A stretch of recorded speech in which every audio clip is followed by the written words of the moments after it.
Hello everyone, I'm AnimusJ and welcome to another Minecraft video. Today we are going to be going over item streams, how to move items using water, how to move them up, move them down, move them around corners, center them, all kinds of different things. So first I'll do a little bit of a showcase on everything that I have going on here, and then we'll go over each thing in a little bit of detail so you can understand what's actually happening. So first thing I'm going to do is I'm going to take half a stack of this nether wart block and we'll get things going. So firstly you'll see that we have the item spitting out at an incredibly fast rate, and that is a super fast dispensing system that I have come up with. So we have it coming around, it's going up, we have it all collected right here. Let me just slap this button right here to move it on. It's getting sucked down water elevator. Here we are going up a water elevator, and we're gonna come down, around, and then lastly we're gonna land right here in the composter.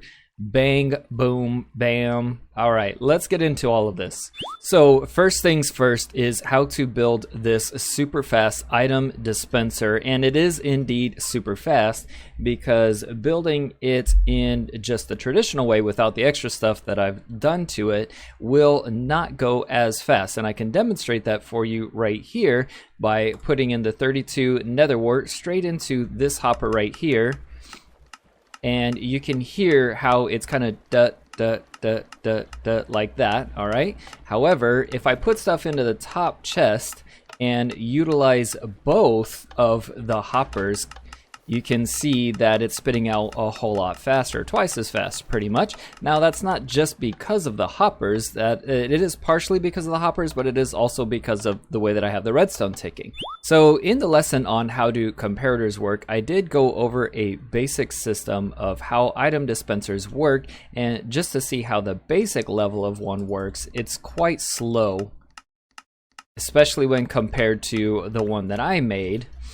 And so how to build this super fast one is actually pretty easy. It's not very complicated at all. So first thing you're going to do is you're going to grab a dropper and make sure that it is in fact a dropper and not a dispenser. The reason for that, if you don't know the difference, I'll go ahead and show you right now, is that a dropper will simply drop the item. If it's a dispenser though, you can see that it actually shoots the arrow, and obviously that's not ideal for keeping our arrows around. Alright, so directly behind your dropper you are going to put a comparator. Now mind you, I always use gray wool. I prefer to use gray wool in order to put any kind of redstone object on. That way I know not to ever break that block because it has redstone on it. Be careful using wool though, because if you have any kind of lava in your build, it will catch on fire. But I do recommend having a unique block in order to identify what is redstone and what is not. So you're going to put that comparator into a block, and let me go ahead and take these arrows out. You're going to, on either side, have a redstone torch.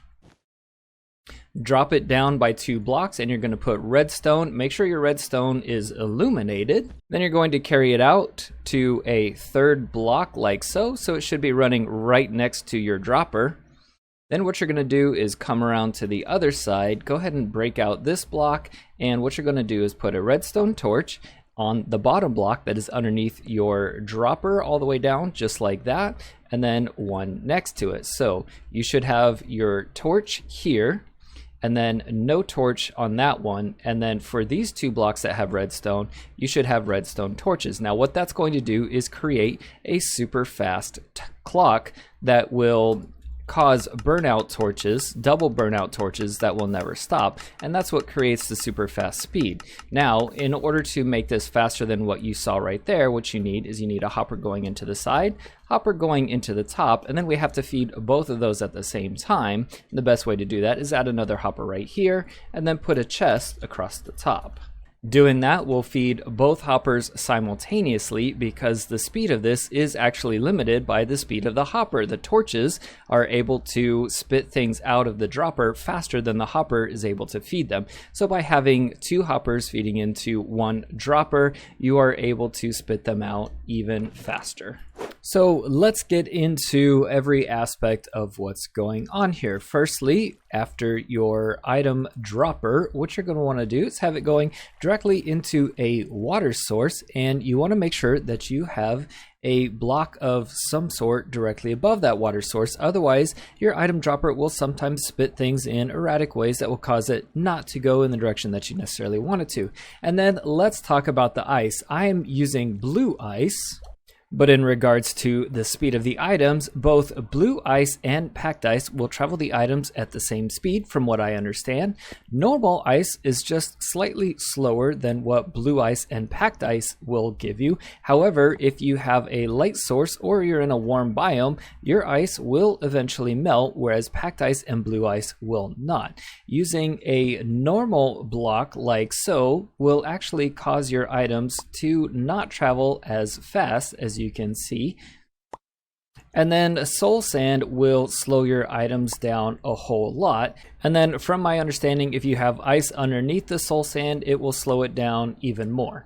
So my recommendation is to use packed ice because it is cheaper than blue ice, but travels at the same very fast speed.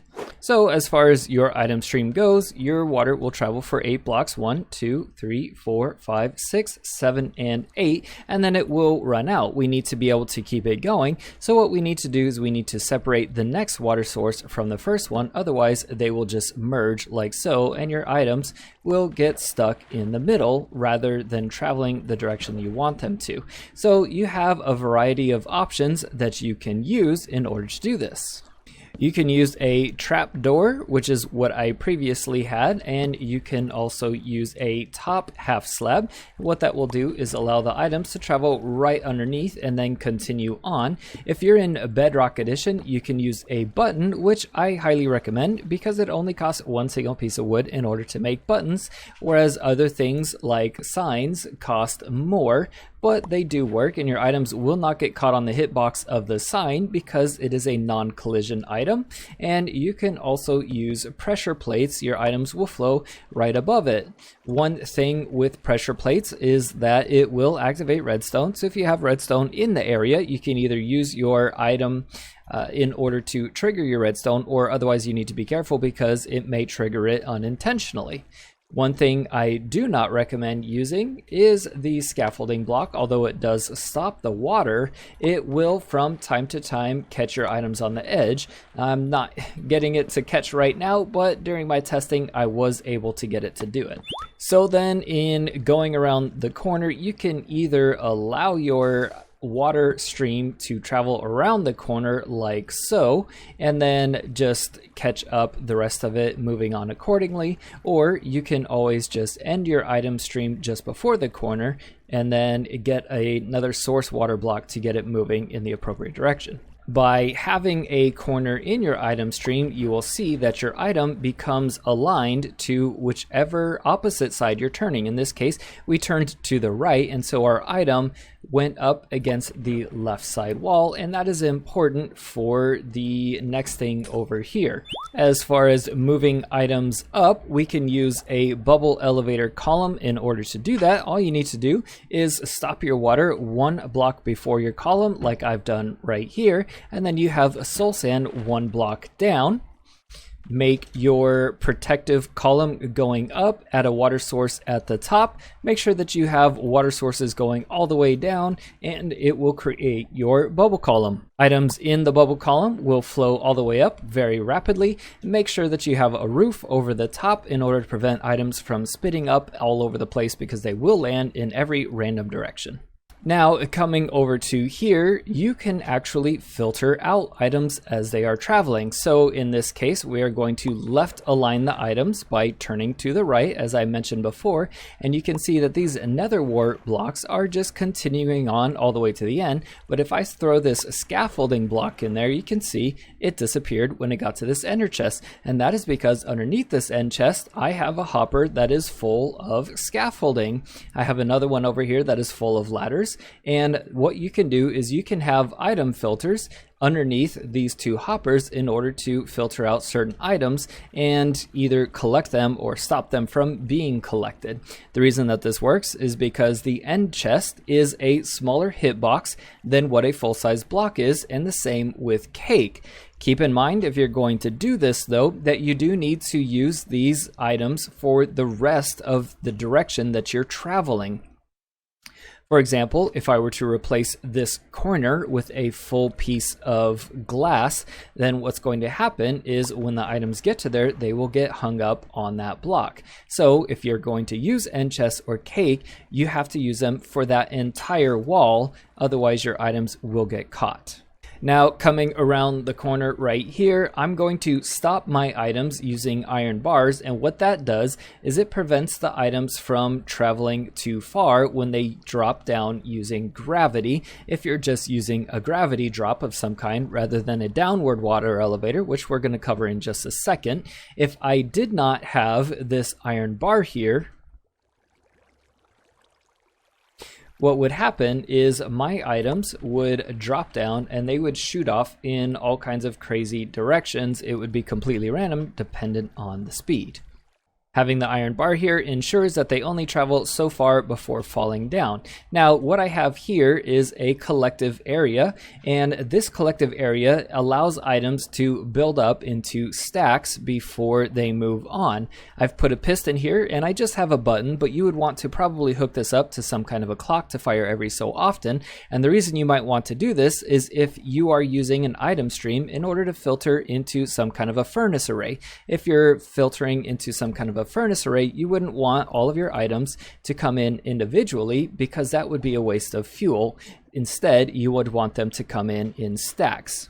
But you can actually avoid having to do that in general if you build my smart minecart loading and unloading system. Now, I've paused it by placing it intentionally high up on the tracks, but what this does is it loads up a minecart, and the minecart will not move on until it is completely full. It will sit in this docking bay until it is completely full. Once it is full, it will send on, and then here is a unloading system that will unload it, and it will not return the cart until it's completely unloaded. Now, you probably wouldn't want to use both of these in the same system. Maybe you do, but in any case, if you want to check out the video on that, there's a video link popping up in the top right hand corner right now. So let's go ahead and move on our items from here. We're going to go down a water stream using a magma block at the bottom, similar to the upward item stream, and what this is just a source block at the top. Make sure you've isolated your water sources just like usual,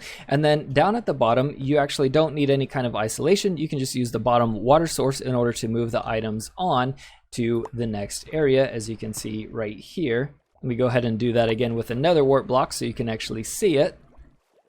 There you go. And then we're going into another upward item elevator just to get it high up here so I can demonstrate a stair block. What a stair block will do is it will actually stop the block, or the item rather, from getting too far to being left aligned as we were doing before. It'll bump against that edge and it'll be almost center aligned before it moves on. And that's in case you need items to be completely centered before doing something. Now that one didn't do it because I threw it right in, but if we start from down here, so if I throw an item way back here and allow it to go in the water stream the way that it was meant to, you'll see that as we come up, we're going to bump against that edge, and it's relatively centered from left to right. Then what I have here is another iron bar that's going to center it from front to back, and what that enables us to do is drop our items precisely into this composter. So if I were to throw a ton of items into our system and just allow them to fire, you're going to see that once they get to the end, let me just get this sign out of the way here, they will all fall into that composter. If I did not have this iron bar here, or if I wasn't using the stair in order to center them, they would not fall into the composter. They would fall all over the place, some on the lip, some not even in it, and some of them would fall into it. Let me move them on right here. Coming down. Shooting up. They're going to get centered by the stair block. Moving on, centered by the rail, and directly into the composter. So in doing the stair block, all you got to do is place down a stair block and then waterlog it like so. Make sure that your stair block is 1 block down from your item stream so that your items fall into the little gap in the stair. Now, another thing that you can do, but it's not as consistent in order to group your items, is use a cobweb.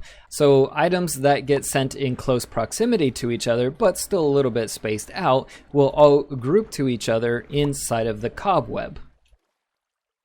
So even though those were all very spaced out, if I even send another one right now before it gets all the way through the cobweb, it will join up with the other items because it's within the same block space. So that is one way you can join items together. However, it's still not extremely proficient in making large stacks of items.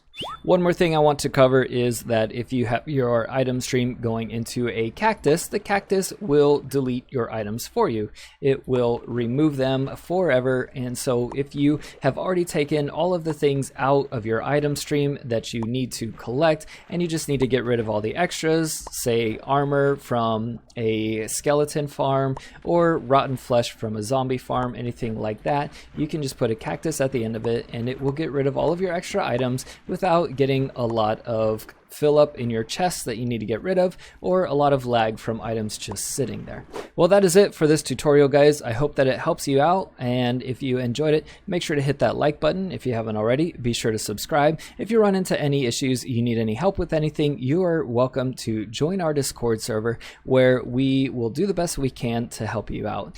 If you need some other basic redstone tutorials, you should check out the Minecraft Bedrock Redstone School, and then also the video on how does a comparator work. It goes over very simple, very basic, in-depth information about redstone in general, and then on how comparators work. And of course, make sure to check out the smart minecart loading and unloading video as well.